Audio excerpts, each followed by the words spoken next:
This is Business and Economy Network. Hello viewers, glad to know you are watching your program. Those of you watching us in faraway Abuja, Port Harcourt, Ilori, Kano, Kaduna. Those of you watching us outside the shores of Nigeria, this is your program. It is Business and Economy Network. My name still remains Peter Nwoche. Indeed, an interesting edition we have for you today.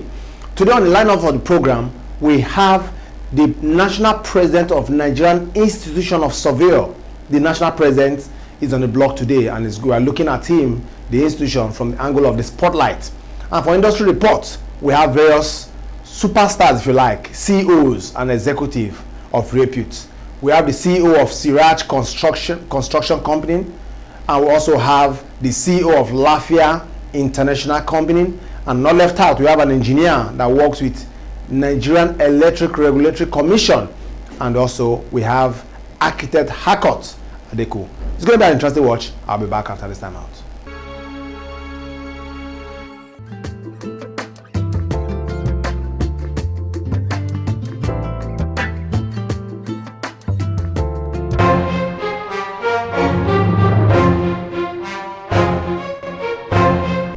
Surveyors deal with more than land surveying. Many people see surveyors as those who carry out mapping jobs of land, especially when the land is newly bought. But surveyors' work are in the air, under the sea, out there in the space. The work of a surveyor could also include mapping out of positioning of an airplane in the air. The work of other surveyors, such as quantity surveyors, are somehow related, although they operate in different domains.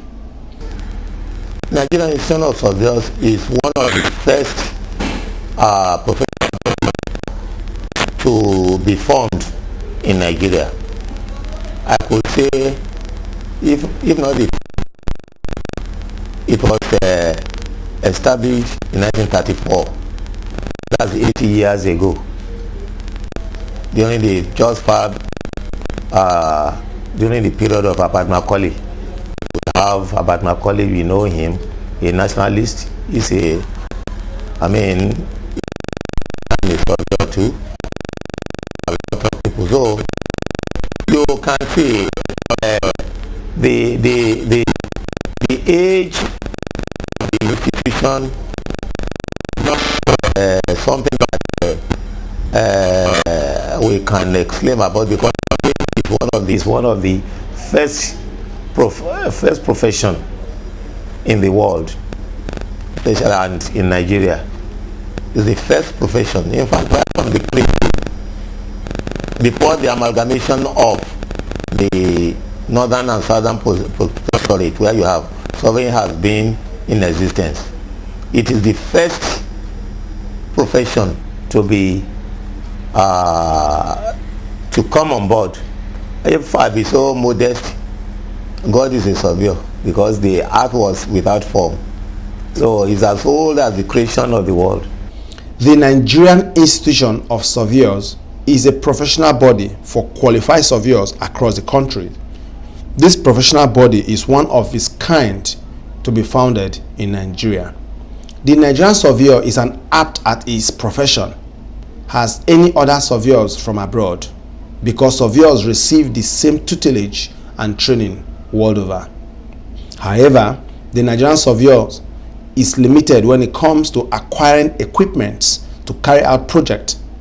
In abroad, government provide equipment for experts and to send them out to go and operate in foreign countries. That is lacking here in Nigeria, and that is partly due to the negative attitude of Nigerians towards professionalism. It is evident that Nigerians often fail to value what they have, and this often leads to many local firms partnering with foreign firms to carry out their projects. See, we have to be careful. We have many other professional bodies associated with surveying or surveyor. Now, you said quantity surveyor. Surveying actually is linked with the location of points on the earth surface. But when you measure certain quantity, you are surveying that quantity. Is different from the actual surveying. That is why you put quantity surveyor. That is, in their own way, they carry out some measurement concerning buildings, projects, before they can quantify whatever it will be. That is, how much will a project cost. Estate surveyor or estate surveying, even they put estate surveying. That is why they put, they are really estate valuers. NIS, estate valuers and surveyors, because anything that deals with measurement is still surveying. But when you are talking about the profession without any appellation, that is the real surveyor. When you are talking about those who will carry out the location of points on the surface of the earth, information, spatial information. Without information, you cannot do anything in this world. You need information to plan. You need information to execute. You need information to build. So that is why we don't have any adjective. When you mention the word surveyor, is related to those dealing with, many people call them land surveyor, but we are more than land surveyors, because we deal in the air, we work under the sea, in space, outside. Even when we say in the air, we mean outside the ground, in the air. That is why you find out that we call something coordinates position, x, y, z. X, y they are the Cartesian coordinates where they meet, just like in mathematics, just like in your graph, where 2 points meet, you locate it. But it's not on the ground alone. Where does it stay in the sky? To locate the position of airplane, you need all those parameters. Now, that is it. So you see, the problem we are having in this country is that we don't value what we have. I can tell you, any professional in this country can compare with any other professional in the world. We study together.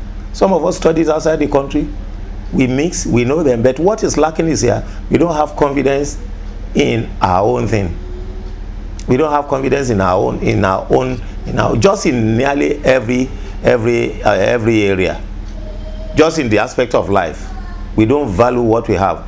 And this has been the bane of development of professionals in this country.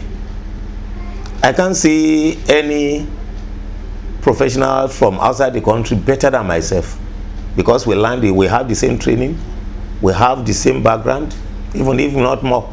Some of them don't beat us in schools. But our government, because of our orientation, that you have to have foreign partners, and I wouldn't blame them, because the government has not encouraged. For instance, we learned that the Chinese that is now taking over the construction or the building industry in the country now, roses and that, the government stands for them, equip them, go out, go and use your brain, go and use your hand, go and use everything you have.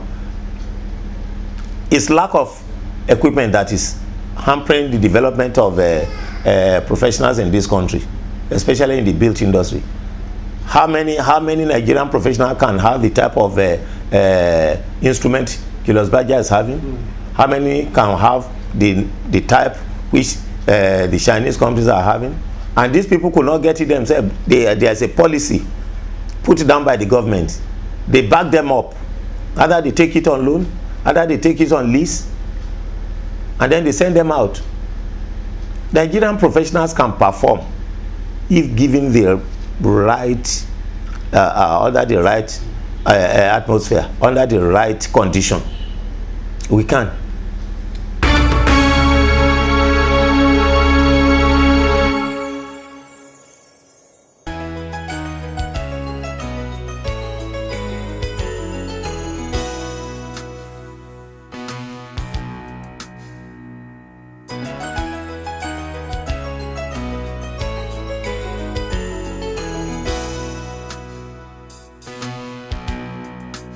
Commentators, political leaders, economic analysts, stakeholders, and other concerned individuals have decried the poor condition of major Nigerian roads, yet little has been done to take serious steps in solving the problems. The infrastructure, you see, it cost about $1.2 million to generate 1 megawatt of electricity. 1.2. And that cost, if you look at it in Nigerian naira, is so high. And today Nigeria needs so much power to be able to, one, generate it, transmit it, and distribute it. The networks are weak. The generation capacity is low. And even the gas supply, the infrastructure is low. So we cannot say we are not satisfied, and we cannot say we are satisfied. Because if you look at the infrastructure, the power generation in this country is high, that when you can share it to West African countries and they are comfortable. But for Nigeria, it is not enough. So the infrastructure, one, it has decayed. Two, it is not enough. Government is trying its own best, and we needed the private participation. The private participation can come in different forms, especially public-private partnership.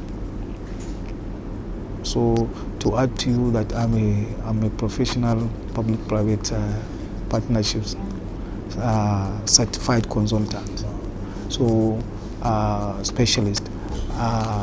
I see a lot of opportunity in that direction, and the earlier Nigerians embrace that public-private partnership, the better, because government, there's so much on government, there's so much in government business that so many infrastructural decays have been happening. Yes. As clearly seen, the problem of road dilapidation in Nigeria stems from the fact that road, especially tarred road, asphalt surface road, or other type of road often get damaged from bottom to the top, especially when poorly drained water seep into them after heavy rainfall. In addition to that, mistakes in construction work have the effect of shortening the lifespan of newly constructed roads. I happen to know a little bit about that, why the state of infrastructure is bad in Nigeria, a little bit about it.